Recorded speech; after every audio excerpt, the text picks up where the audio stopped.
I think Zarghuna will be somebody that will be a pleasure to watch in the sense कि वो एक बिल्कुल different खातून है और थोड़ा सा प्राइड भी मुझे बड़ा महसूस हुआ ज़रगुना प्ले करने में।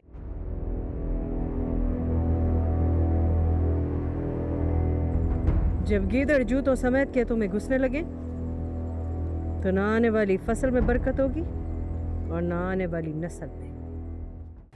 संगे माँ शूट जितना वो स्क्रिप्ट मज़ेदार है, शूट भी उतनी ही मज़ेदार थी। एक तो जब भी आप शहर से बाहर निकलते हैं तो वो खुद ही अपने आप में एक, और ख़ास तौर पे अगर लोग इस तरह के हों जैसे हम थे, आपस में सब दोस्तियाँ हैं सबकी, सब बहुत प्लेजेंट लोग हैं, तो it was one big picnic.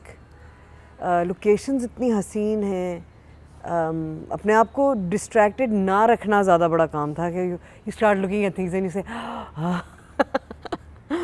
Location की वजह से कोई चैलेंजेस थे? बिल्कुल थे, सर्दी थी।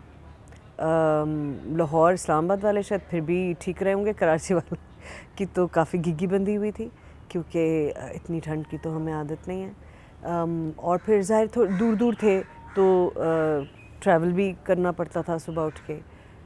जिस गेस्ट हाउस में हम रहते थे वो अभी अभी शुरू हुआ था, ताज़ा अभी वो पूरा सा बना भी नहीं था, उसे हमारी टीम के लिए कंप्लीट किया, बल्कि हमारी टीम ने उसे कंप्लीट करवाया। तो वहाँ सहूलियात का थोड़ा सा धीरे धीरे करके उनको समझ में आ रहा था, अच्छा ये भी होना चाहिए, ये भी होना चाहिए, तो वो भी अलॉन्ग द वे हुआ, उसका अपना एक मज़ा था।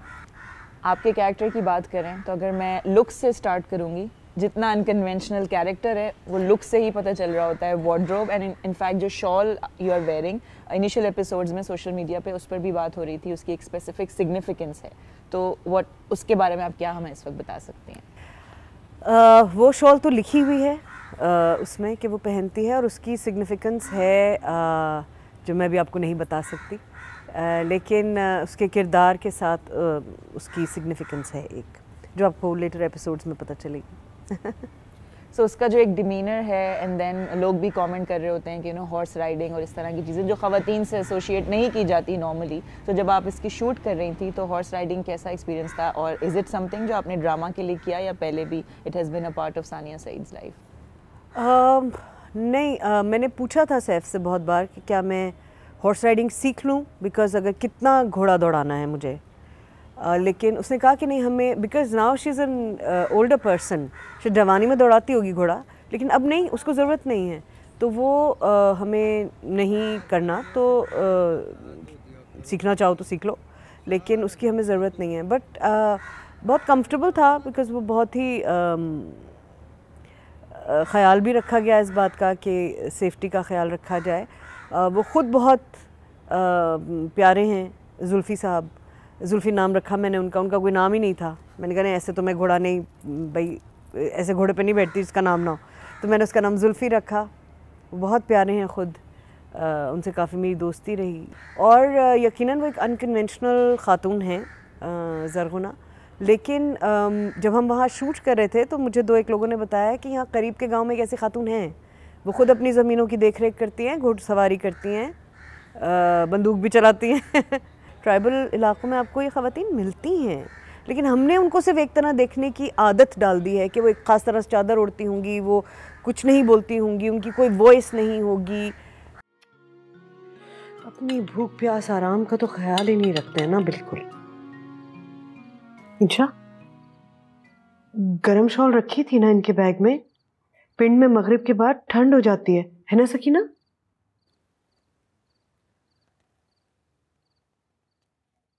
ज़रगुना से थोड़ा सा पीछे जाएं अगर हम, तो हाजरा रकीब से में वो कैरेक्टर प्ले करके आपको कैसा लगा? वो भी इतना ही अनकन्वेंशनल था in the way a woman would react in इस तरह की सिचुएशन में, एक औरत जिस तरह रिएक्ट करेगी, तो लोगों के लिए शुरू में डाइजेस्ट करना बड़ा मुश्किल था कि यार how can she be okay with it. हाँ, लाइक लाइफ, हम कल्चरली हम we are not okay with anything that is not something we are familiar with, तो यकीनन उनको बड़ा अजीब लगा ये कि उन्होंने क्यों इस तरह बिहेव किया, क्यों ऐसे रिएक्ट किया, और but that's who she was, ये उसकी लाइफ चॉइस थी, ये उसकी एक हिस्ट्री थी, बाद में आपको पता चली गया कि क्यों। उसके अपने उसकी शख्सियत से उसके जिन वाक़यात और हालात ने उसकी शख्सियत को तश्कील दिया था और जो वो आज है, उसमें उसके लिए बिल्कुल ही अजीब नहीं था। मैं अभी तक चने की दाल नहीं खा रहा आजकल, क्या हुआ मास्टर साहब? जी मेरे आका। मोइन भाई से बात हुई? किस सिलसिले में? आप पहले इस किताब पर से तो नजर हटाइए, छोड़िए, अरे बात का जवाब दीजिए।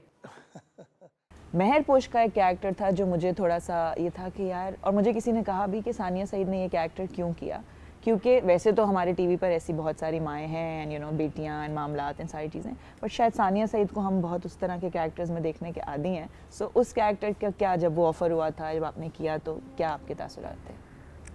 वो जिस तरह लिखा गया वो इस तरह लिखा नहीं गया था किरदार।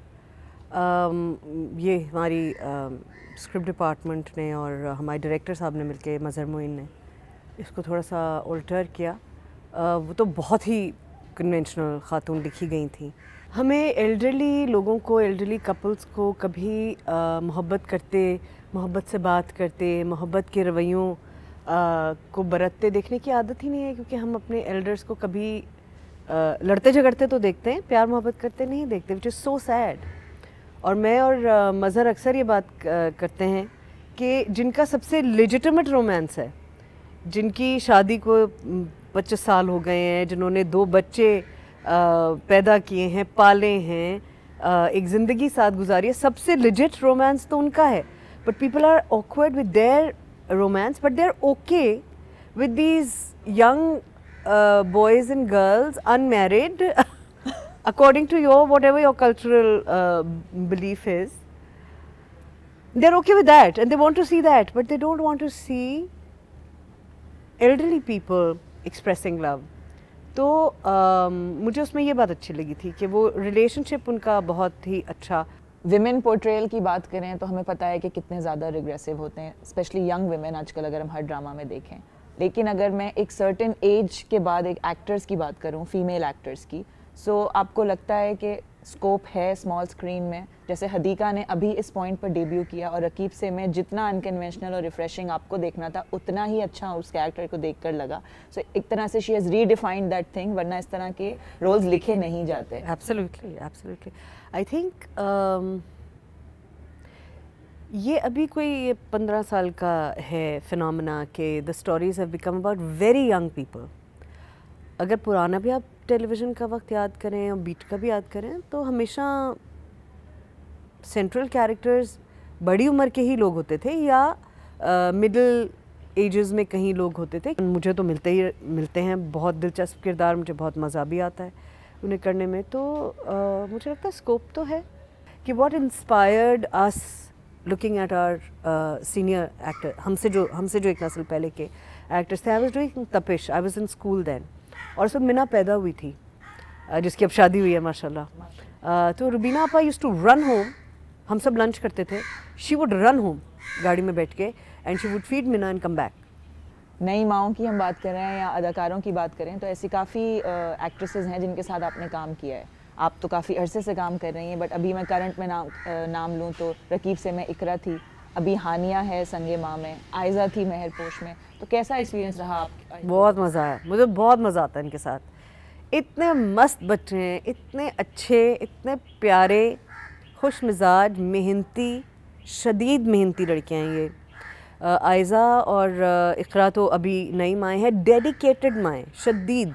अगेन उसमें दानिश का बहुत बड़ा हाथ है, दानिश उसका साथ देता है, उसको अप्रिशिएट करता है, उसका इसी तरह यासिर उसे अप्रिशिएट करता है, उसका साथ देता है इकरा का। तो इट्स नॉट ईजी, अकेले तो कोई भी नहीं कर सकता। मुझे ज़्यादा मज़ा आता है यंग लोगों के साथ काम करने में। They are energetic, they have new ideas, they are trying new things, falling, standing up again, गलतियाँ कर रहे होते हैं, फिर ठीक कर रहे होते हैं, फिर स्ट्रगल कर रहे होते हैं उसके साथ। तो मुझे बहुत मज़ा आता है। तो जैसे जावियार भी था, उसके लिए उसका सेकंड प्ले है और मुश्किल कैरेक्टर है, फिर अब्बा के सामने भी मेहनत करता था, इतनी मेहनत करता था।